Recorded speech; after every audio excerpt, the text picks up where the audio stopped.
ভারতে বসে সুযোগের অপেক্ষায় আছেন সাবেক প্রধানমন্ত্রী শেখ হাসিনা। এ বিষয়ে জনগণকে সতর্ক থাকার আহ্বান জানিয়েছেন বিএনপির মহাসচিব মির্জা ফখরুল ইসলাম আলমগীর। তিনি বলেন, ফেসিবাদ পরাজিত হয়েছে, তবে নব্য ফেসিবাদ যাতে না আসতে পারে সে ব্যাপারে সজাগ থাকতে হবে। সকালে নয়াপল্টনে বেগম খালেদা জিয়ার 40তম জন্মদিনের দোয়া মাহফিলে একথা বলেন। তিনি আরও বলেন, 15 বছর ধরে চলা বিএনপির আন্দোলনে ছাত্র জনতা সাফল্য এনে দিলেও কাঙ্ক্ষিত গন্তব্যে পৌঁছাতে সময় লাগবে।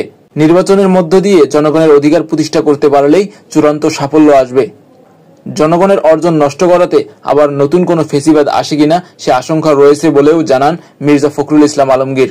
বিশেষ ট্রাইব্যুনালে সাবেক প্রধানমন্ত্রী শেখ হাসিনার বিচার দাবি করেছেন জাতীয় গণতান্ত্রিক পার্টি। শুক্রবার সকালে রাজধানীর নয়াপল্টনে দলের কেন্দ্রীয় কার্যালয়ে এক জরুরি সভায় এ দাবি জানানো হয়। খন্দকার লুৎফর রহমান বলেন, দেশে আজ 15 বছরের কর্তৃত্ববাদ স্বৈর শাসকের অবসান হয়েছে। বিগত 15 বছর ধরে দেশে গুম খুন করার পাশাপাশি কয়েক লাখ টাকা দুর্নীতি করে বিদেশে পাচার করে দেশটাকে ফোকলা বানিয়ে পালিয়েছে।